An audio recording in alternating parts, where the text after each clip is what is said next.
বলুন তো জলের পরই বিশ্বের দ্বিতীয় কোন পানীয় সবচেয়ে বেশি পান করা হয়?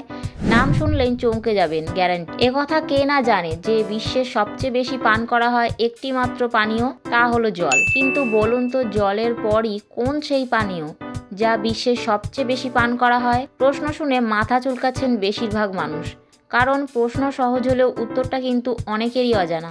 জল ছাড়া মানুষ বাঁচতে পারে না, জল মাত্রই জীবন। জল তাই বিশ্বের সবচেয়ে বেশি ব্যবহৃত পানীয়, এ নিয়ে কোনো প্রশ্নের অবকাশ নেই। কিন্তু জলের পরই বিশ্বজুড়ে সবচেয়ে বেশি কোন পানীয় মানুষ পান করে তা শুনলে চমকে যাবেন। সঠিক উত্তর শুনলে আকাশ থেকে পড়বেন সবাই, কিন্তু উত্তরটা দেওয়ার সময় অনেকেই নিশ্চিত হয়ে বলতে পারবেন না। অথচ এ পানীয়ের সঙ্গে প্রায় প্রত্যাহিক পরিচয় হয় মানুষের। আপনি পান করুন বা না করুন, এই একটি পানীয় মানুষের জীবনের সঙ্গে ওতপ্রোতভাবে জড়িয়ে আছে।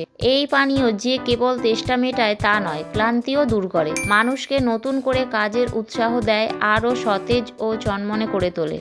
ভারতের দারুণ জনপ্রিয় এই পানীয়টি এই দেশে কিন্তু রাস্তায় বার হলেই দেখা যায়। কার্যত সারা দিনটাই এ পানীয় একাধিকবারও মানুষের মন ভালো করে পৌঁছে যায় পাকস্থলীতে। অনেকেই হয়তো আন্দাজটা এবার করতে পারছেন। পানীয়টি হলো চা।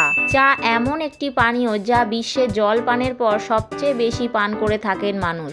ভারতে যেহেতু চা উৎপাদন যথেষ্ট, তাই ভারতের চায়ের চল খুব বেশি। ভারত বিশ্বের বিভিন্ন দেশের চায়ের চাহিদা মিটিয়ে চলেছে বছরের পর বছর। দার্জিলিং বা অসম চায়ের কথা পৃথিবী বিখ্যাত। চাই হলো বিশ্বের দ্বিতীয় পানীয় যা জলের পর সবচেয়ে বেশি ব্যবহার হয় মানুষের তেষ্টা নিবারণের জন্য। চা শব্দটি চীনা ভাষা থেকে নেওয়া হয়েছে।